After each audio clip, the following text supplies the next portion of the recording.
ওরা দেখছি যে ওরা আছে ওখানে, ওরা জানছে যে ভোটে জিতেছে, আনন্দ করছে। ছোট ছিল বাচ্চা ছেলে, ওরা ওর মার সঙ্গে ওইখানে গা ধুতে চলে যাচ্ছে পুকুরে। আর সেই টাইমে এমন করে সবাইটা মেরেছে, বুকে এসে লেগেছে। ওইখানে সঙ্গে সঙ্গে করে জান ছেড়ে গেছে। সে তার কি দোষ ছিল? আজকে যে সিপিএম ঘরে জন্ম হয়ে তার দোষ ছিল, সেই জন্য জান হারাইলো। সে তো বাচ্চা ছেলে। বাবার মানে বিয়ে 25 বছর হচ্ছে, 15 বছর বাদে মানে হয়েছে। তারপর 10 বছর বয়স হয়েছে আর মেরে ফেললো। তাহলে কি নিয়ে থাকবে ওর বাবা মা?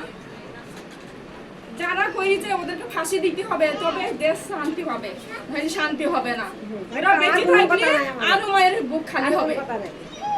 শিশু মানে বড় মানুষ হলে মানতাম যে বড় মানুষ মেরেছে, ও শিশু মানে একটা মানুষকে মারতে গেলেও তারা দেখে যে না একটা বড় মানুষ আছে, ওকে মারি, শিশুটাকে বাদ দিই।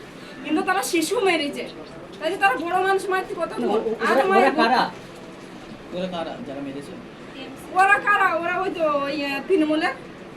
হ্যাঁ, যাকে মেরেছে তার নাম কি? তামান্না খাতুন। কেন মারলো সেইটা প্রশ্নটা তো আমাদের, সেইটা বাচ্চা ও কি করেছিল, কেন মারলো, সেই প্রশ্নটা তো আমরা জানতে চাইবো।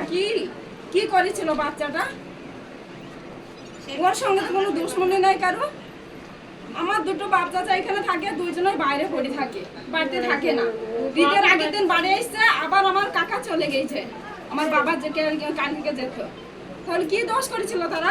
তারা তো থাকে না, তারা তো ভোট চাই বেড়ায় না পাড়ায় পাড়ায়, তারা বাইরে থাকে। তারা বাইরে সারা জীবন তো, আজকে আমি না খাইলে আপনি আমাকে চালাবেন না, তাহলে নিজে না খাইলে কেউ চালাবে না। তাহলে কি করেছিল?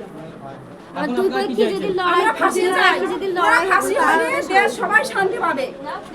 ওরা ফাঁসি যদি হয় আমরা সবাই শান্তি, আমরা কি শান্তি পাবো? আরো মারা তার ছেলেদেরকে স্বাধীন মতো ছাড়তে পারবে, বড় মানুষ রাস্তায় বেড়াইতে পারবে। আমার নাম জেনা খাতুন। মেয়ের দিদি হয় আমি।